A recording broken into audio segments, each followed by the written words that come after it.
How to apply for post-graduation in China. First of all you should know कि कितनी scholarship होती है। Number one ये होती है CSE स्कॉलरशिप जिसे कहते हो, Chinese government scholarship. Yes, Chinese government scholarship जो प्रोग्राम है वो आप लोगों को पता होगा। उसमें आपको स्टाइपेंड मिलता है, फीस फ्री होती है। अच्छा, जो बात जानने वाली है ना वो ये है कि वो तीन किस्म की होती है, type A application, type B application and type C. Type A is directly from embassy, आपके मुल्क की एम्बेसी। आप पाकिस्तान से हो तो पाकिस्तान की एम्बेसी चाइना की एम्बेसी को डायरेक्ट रिक्वेस्ट या एप्लीकेशन भेजेगी कि भाई ये हमारे बच्चे हैं। उसका तरीका क्या होता है, हम टाइप ए थे इसलिए मुझे ज़्यादा पता उसका, टाइप बी का भी पता है लेकिन टाइप ए का मुझे एक्सपीरियंस है। टाइप ए का बहुत सारे लोगों को कम एक्सपीरियंस होता है। उसमें ये होता है कि आप चाइनीज़ एम्बेसी जाते हो, चाइनीज़ एम्बेसी में भी एक कॉपी सबमिट करवाते हो। वो एम्बेसी, चाइनीज़ एम्बेसी, पाकिस्तान में एक चाइनीज़ कल्चर एसोसिएशन, एक ऑफिस होता है, वो वहाँ पे भेजते हैं। और फिर वो कल्चर जो है वो जो है फान लाओशिप इस तरह कुछ था।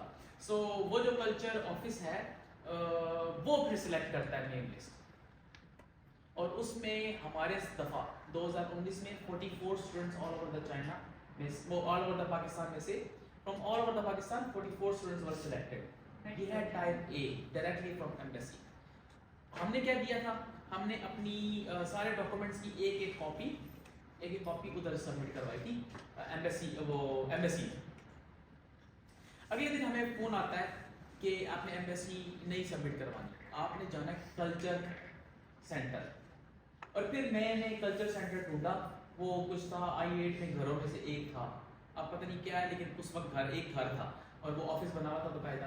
And then I submitted that and then he said, जो वहाँ पे लाउशर था, चाइनीज था, वो सेड कहते हैं नो, इस तरह नहीं करना, आपने क्या करना है HEC के पोर्टल पे अप्लाई करनी है।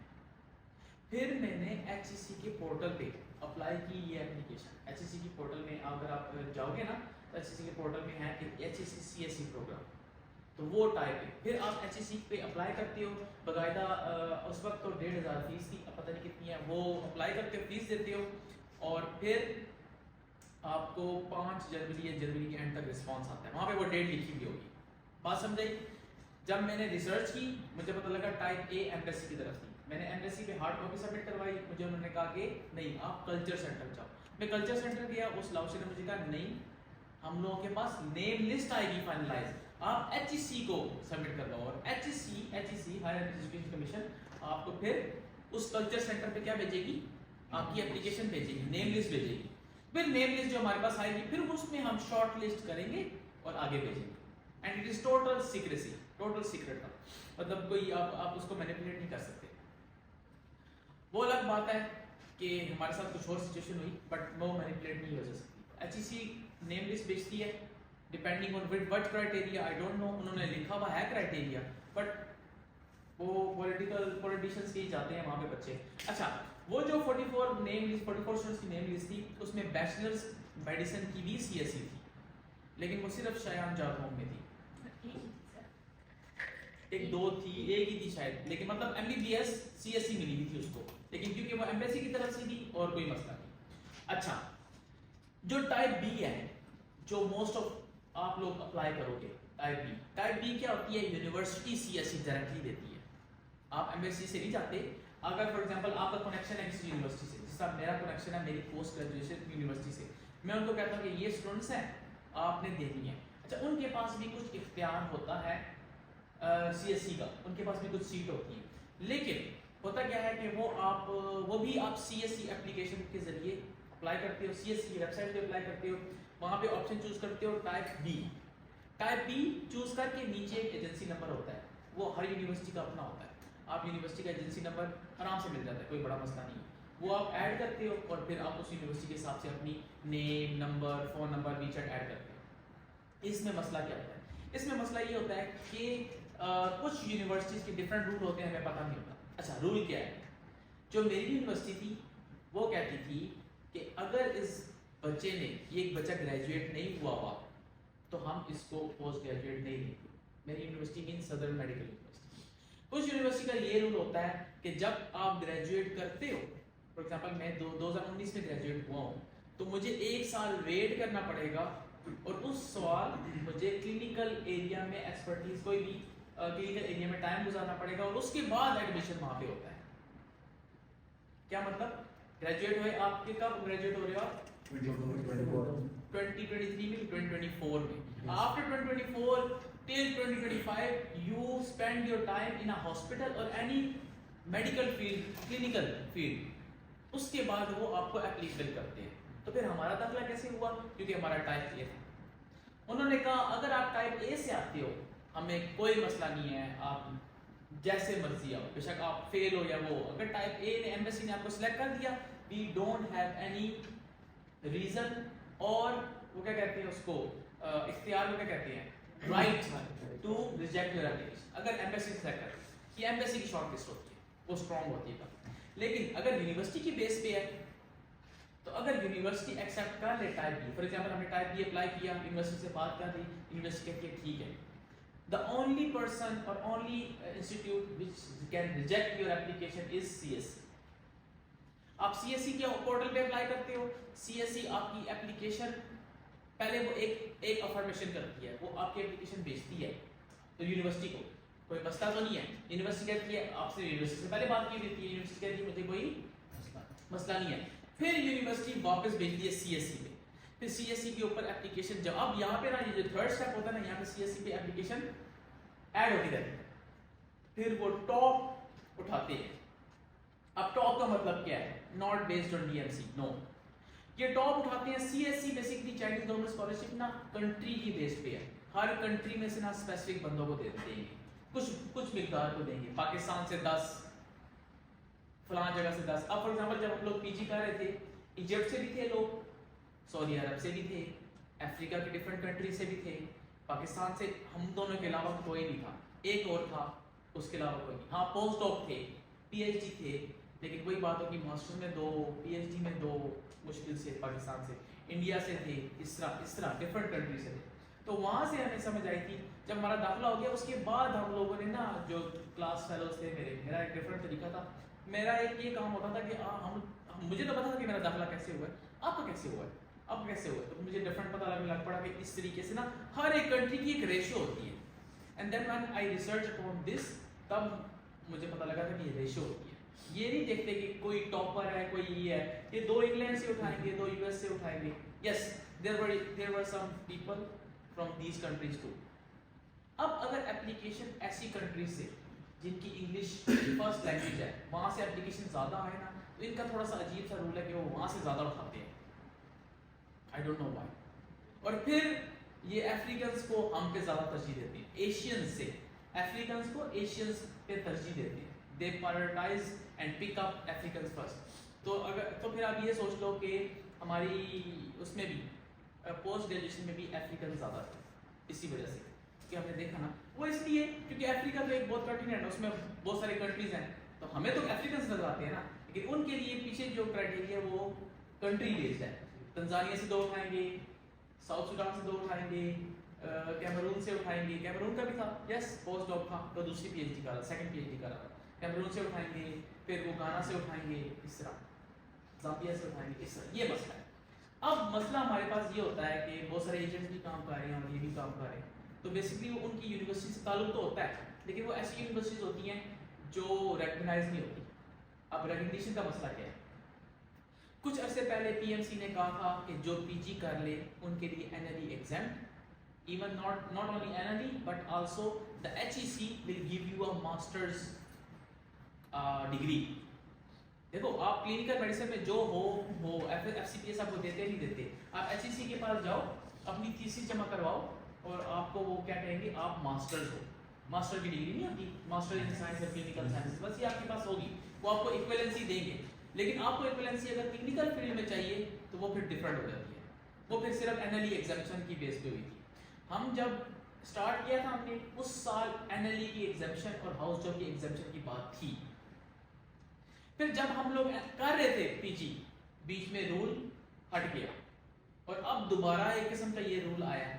अब तो ये है ना कि पहले हाउस जॉब है और फिर एनएलई है, जिसका भी है, जिसका एनएलई क्लियर उसका हाउस जॉब देनी है, जरूरी या नहीं? अच्छा एनएलई के बाद हाउस जॉब है, पहले ही सर हाउस जॉब आपको करें एनालिटिकल भी दे सकते हो आप। डिग्री से अच्छा अच्छा, हाउस जॉब इररिलेवेंट है, पहले एनएलई पहले दे दो या बाद में दो, Yes, हाउस sir. जॉब हमने करनी है। Yes, sir. अच्छा अच्छा, परमिट हाउस जॉब के ऊपर हाँ जी। हाउस जॉब के लिए परमिट के लिए हाउस जॉब मस्ट करना चाहिए, वो सर्टिफिकेट सबमिट करना है। सही सही सही, लेकिन आप हाउस जॉब पहले भी कर सकते हो, Yes, बाद में sir. भी कर सकते हो, एनएलई जब मर्जी दे Yes, दो, sir. लेकिन कंपटीशन तब है जब हाउस जॉब कर ली। Yes, sir. लेकिन एनएलई एग्जामिशन अगर हो जाए तो डायरेक्ट आपको प्रोविजन मिलेगा या परमानेंट मिलेगा लाइसेंस? परमानेंट लाइसेंस मिलेगा, तो परमानेंट लाइसेंस मिलने के बाद हाउस जॉब की जरूरत है। जब परमानेंट लाइसेंस मिल गया, now you can apply for MO, medical officer. तो अभी उस वक्त ये रूल आया था 2019 में जब हमने अप्लाई की थी, हमने इसी बेस पे की थी कि चलो 3 साल वो जो हम ये करते, 3 साल हम ये करेंगे तो वो भी बच जाएंगे और हम कुछ बन भी जाएंगे। लेकिन जब वो एंडिंग की तरफ आ गया तो ये रूल चेंज हो गया था सिचुएशन के हिसाब से। अब रिसेंटली दोबारा ये रूल आया कि यू कैन अप्लाई। अब जब आप लोग अप्लाई करोगे इंशाल्लाह ग्रेजुएट होगे, उस वक्त क्या रूल होगा वो आपकी किस्मत, वो आपकी किस्मत, क्योंकि जैसे जैसे टाइम गुजरता जा रहा है पाकिस्तान की अपनी डिग्री की वो वर्थ लूज करती जा रही है डिफरेंट कंट्रीज में, तो उस वक्त पता नहीं क्या होगा। इसमें एक और ऐड कर दूं ये कि थोड़ी सिचुएशन चेंज हो गई है। पहले सीएससी की एप्लीकेशन में ये था कि you can apply 2 type A and 3 type B application. अब इसका मतलब क्या है? टाइप ए का मतलब from the embassy, and when you apply type A you can have 3 choices, आप यूनिवर्सिटी के नाम डाल सकते हो। फॉर एग्जांपल उस वक्त जब मैंने अप्लाई की थी 2 टाइप ए और 3 टाइप सी का मतलब क्या है? टाइप ए का मतलब है 3 यूनिवर्सिटीज में डालूंगा मैं। फॉर एग्जांपल डालता हूँ टाइप ए चूज करता हूँ, एक एप्लीकेशन फिल करता हूँ, सारा नाम शाम वगैरह सब कुछ फिल करता हूँ, और टाइप 1 डालता हूँ, type university A, university B, university सी, या यूनिवर्सिटी 1 2 3। मैं कितनी एप्लीकेशन दे सकता हूँ टाइप ए की? 2। मैंने एक और एप्लीकेशन सबमिट की अपने नाम से, क्योंकि अलाउड है, और अब सीएससी की एप्लीकेशन पे आपका आ जाता है ये एप्लीकेशन है, और ये सबमिट है, ये हुआ या नहीं हुआ, सब स्टेटस चल रहा होता है। मैं एक और एप्लीकेशन दूंगा यूनिवर्सिटी 4 5 और 6। इसका क्या क्राइटेरिया है? सीएससी आपकी डॉक्यूमेंट्स जो आपने अपलोड किए हैं वो यूनिवर्सिटी 1 में भेजेगी, यूनिवर्सिटी 1 रिजेक्टेड, यूनिवर्सिटी 2 में भेजेगी, 2 रिजेक्टेड, 3 भेजेगी, 3 एक्सेप्टेड। जो आपने प्रायोरिटाइज किया है और जो 2 एप्लीकेशन पहले दी है ना उसको पहले प्रेफर करेंगे, वो भेजना शुरू कर देंगे, डॉक्यूमेंट्स भेजना शुरू कर देंगे। बात समझे? और कितनी type C, type 2, type B कितनी कर सकता हूँ? 3। तो वो, लेकिन टाइप बी का ये है कि वो एक एप्लीकेशन में एक ही चॉइस है, वो ज़्यादा नहीं है। तो हमारे वक्त हम लिटरली 3 और 3 6 और टाइप बी भी 3 9 यूनिवर्सिटीज़ में अप्लाई कर सकते थे, और हमने भी 6 यूनिवर्सिटीज़ में अप्लाई किया था। लेकिन मैंने ट्रिक ये किया था कि टाइप ए की 3 यूनिवर्सिटीज जो मैंने अप्लाई की ना, टाइप बी में भी वही की। टाइप ए में मैंने की सदर्न मेडिकल यूनिवर्सिटी, फिर शियांजाओ, और फिर मैंने की थी शानदो। टाइप बी में जो मुझे 3 अलाउ थी, मैंने type B southern medical university A से भी आ गई और बी से भी आ गई। अगर वहां से ना हुआ तो यहाँ से हो जाएगा। Do you understand? क्योंकि आपको नहीं पता कौन सी यूनिवर्सिटी का क्या रूल है। किसी यूनिवर्सिटी का ये रूल है कि ग्रेजुएशन के बाद 1 साल मस्ट होना चाहिए, किसी यूनिवर्सिटी का ये रूल नहीं है। किसी यूनिवर्सिटी में चाइनीज मीडियम है, यू डोंट नो, कुछ क्लिनिकल मेडिसिन उन्होंने इंग्लिश लिखा हुआ है, उनके वेबसाइट में इंग्लिश लिखा हुआ है, आपके प्रोफेसर को सब कुछ आता होगा, लेकिन जब थीसिस होगी और एडमिशन होगा आपको कहेंगे कि चाइनीज में दो, प्रेजेंट करो। उस वक्त आपको समझ आएगी अच्छा मैं थीसिस चाइनीज में दे रहा हूँ और मैंने प्रेजेंट भी थीसिस में करनी है, तो मुझे ये डिग्री इंग्लिश में मिलेगी नहीं मिलेगी? ओ, डिग्री का मसला चाइनीज में आ गई चाइनीज में। पैसों में क्या फायदा? ठीक है आपको पैसे मिलते हैं, आपको पैसे तो वक्ती तौर पे आपको एक सहूलत दे सकते हैं ना, लेकिन एंड पे आपकी डिग्री वो चाइनीज में रिकॉग्नाइज्ड हुई, उसको आप इंग्लिश में नहीं कर सकते। अब हमारी अच्छा एक ये मसला। दूसरा मसला, 2 किस्म की डिग्रीज होती हैं, एकेडमिक एंड प्रोफेशनल। ये बहुत बड़ा मसला है for us clinical doctors. Academic the requirement of graduation for academic degree is you just go to lab, do an experiment, publish a paper, write thesis, graduate. But professional is you do the same, you go to lab, you write paper, you publish paper, and then you write thesis, but also you are doing clinical rotation for 3 years. What this clinical rotation is which makes us doctors. वो clinical rotation आप hospital में कर रहे होते हो। कल को अगर मुझे NLE कोई ऐसा एक मौका आता है कि मुझे कहते हैं कि एग्जाम है मेरे लिए या मुझे इक्वलेंसी देते हैं, तो मेरे पास, क्योंकि मेरे पास प्रोफेशनल डिग्री है, तो मेरे पास ना सिर्फ वो थीसिस और पेपर पब्लिकेशन है एकेडमिक की तरह, बल्कि मेरे पास रोटेशन भी है 3 साल की। You understand the difference? तो ये चीज़ कि इंग्लिश में है, चाइनीज़ में है, ये चीज़ कि एकेडमिक है, प्रोफेशनल नहीं बताती यूनिवर्सिटी, जब तक यूनिवर्सिटी के अंदर नहीं जाती। तो आधा खेल तो एडमिशन का है ना, और आधा खेल एडमिशन के बाहर है। But to be smart enough, हमने क्या किया था, मैंने ये रिसर्च की, मैंने 12 यूनिवर्सिटीज़ को अप्रोच किया था डिफरेंट तरीके से, क्योंकि मेरे पास चाइनीज़ थी, मैंने बात, मेरी चाइनीज़ मतलब मेरी लैंग्वेज थी, मैंने बात करनी मुझे आती थी, तो मैंने 12 को अप्रोच किया। हाँ भाई, इंग्लिश में पढ़ाते हो, चाइनीज़ में पढ़ाते हो, ये करते हो, वो करते हो। किसी ने कहा कि ये लिंक है, इस पर जाके देखो, किसी ने खुद बता दिया। कोई रूड होते हैं, कोई स्ट्रेट फॉरवर्ड होते हैं, कोई कॉल नहीं उठाते, लेकिन आपकी रिसर्च है, वो आपकी मेहनत पे है। मेरी बात समझा रही है आपको? फिर मुझे जो मेजर करना है, जनरल सर्जरी या जो भी है, उसका जो प्रोफेसर मैं चूज कर रहा हूँ, क्या वो सिर्फ मास्टर्स स्टूडेंट ले सकता है या पीएचडी भी ले सकता है? क्योंकि अगर वो सिर्फ मास्टर्स ले सकता है तो उसके पास प्रोजेक्ट नहीं होंगे। अगर उसके पास प्रोजेक्ट नहीं होंगे, आपके पास थीसिस का टॉपिक नहीं होगा, 3 साल की मास्टर्स 5 साल में चले जाएगी। और we have examples in our university. 70 students हमारे साथ स्टार्ट किए थे पीजी, 21 स्टूडेंट ग्रेजुएट हुए, सिर्फ 21, 7 पीएचडी, 14 मास्टर्स। 70 में से 21 का मतलब क्या है? 30% पास रेशो। You understand? और इस साल कितने होंगे? 21 और उसमें से, और 21 कितने होंगे? 45, हाफ। और अगले साल कितने होंगे? फिर 21। क्यों? Because they professors, they choose the professors program जिनके पास वो नहीं था। You understand? ये भी बात होती है। तो आधा गेम बाहर है और आधा गेम अंदर है। एक बात क्लियर होगी। तो रिसर्च क्या करनी है? इंग्लिश है, चाइनीज है, प्रोफेशनल डिग्री है, एकेडमिक है। अगर एकेडमिक भी है, प्रोफेशनल की चॉइस है या नहीं है? अगर चॉइस है प्रोफेशनल की, यूनिवर्सिटी में जाकर चेंज कर लेते हैं। अच्छा, कुछ बच्चे इसमें ये भी करते हैं कि वो थोड़ा रिजिड होते हैं। रिजिडिटी का मतलब क्या? हमने तो ऑर्थोपेडिक ही करनी है। हाँ, मेरे क्लास में जो स्मार्ट थे ना, वो देखते थे कि किस प्रोफेसर के पास सबसे ज़्यादा बच्चे हैं। अच्छा, इसके पास 7 बच्चे हैं, उस पर एडमिशन करवा लेते थे। And after they get admission, वो यूनिवर्सिटी को एक एप्लीकेशन लिखते थे, हमने ये अपना मेजर चेंज करना है। जाओ प्रोफेसर के पास, वो सिग्नेचर करता है, ही डोंट केयर, वो सिग्नेचर कर देता है, आप अपना मेजर कर देते हो। फिर वो ऑर्थोपेडिक में चला गया, नहीं गया? चला गया ना। ही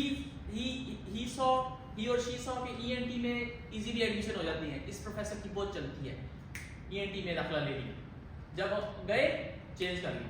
अच्छा, चाइनीज में है, चाइनीज में दाखिला होता है, इंग्लिश में नहीं होता, चाइनीज में कर लिया, लेकिन इंग्लिश का ऑप्शन है यूनिवर्सिटी में, इंग्लिश में चले गए।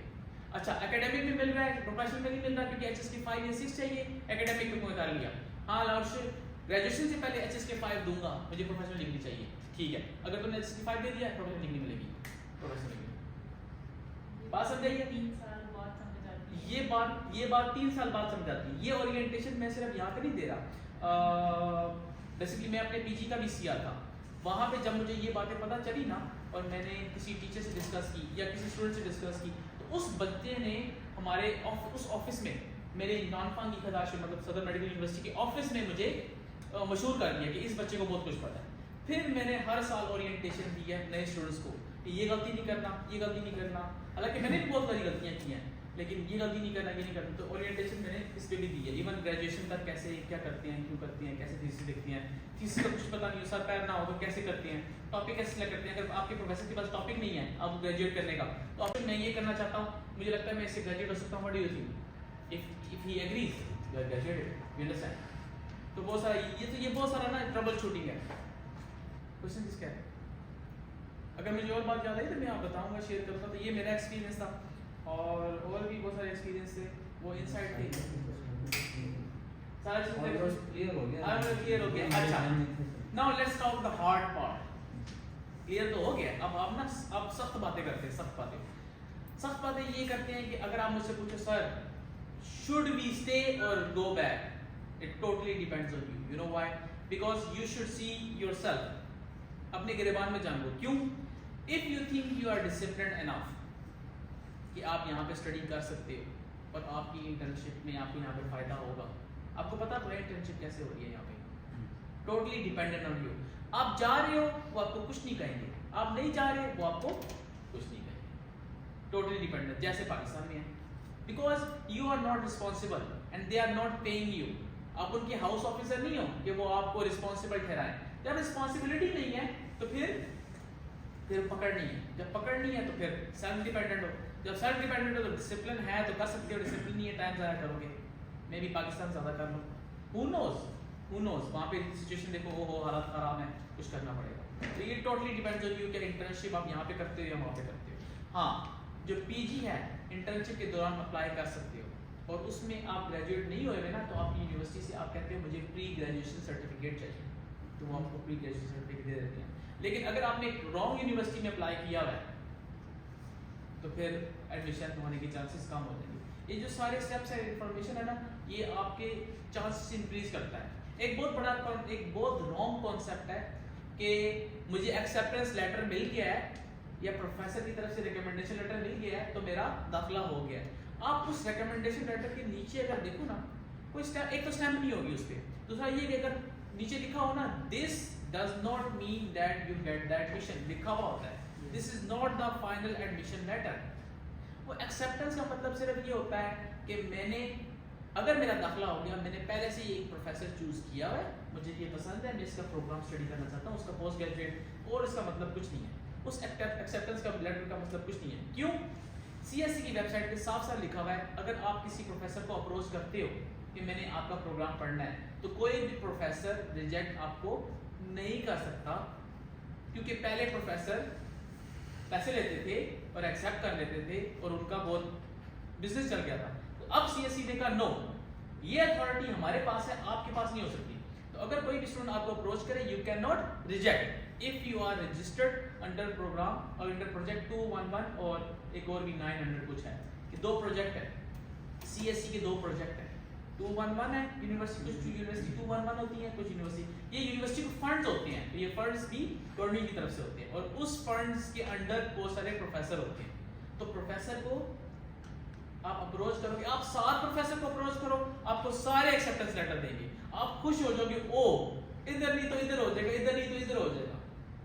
नो, द फाइनल अथॉरिटी जो एक्सेप्टेंस होती है वो सीएससी के पास होती है, और वो बहुत ही रैंडम होती है। अगर आपका अंदर बंदा नहीं है तो वो आप समझ भी नहीं सकते कि क्या हो रहा है।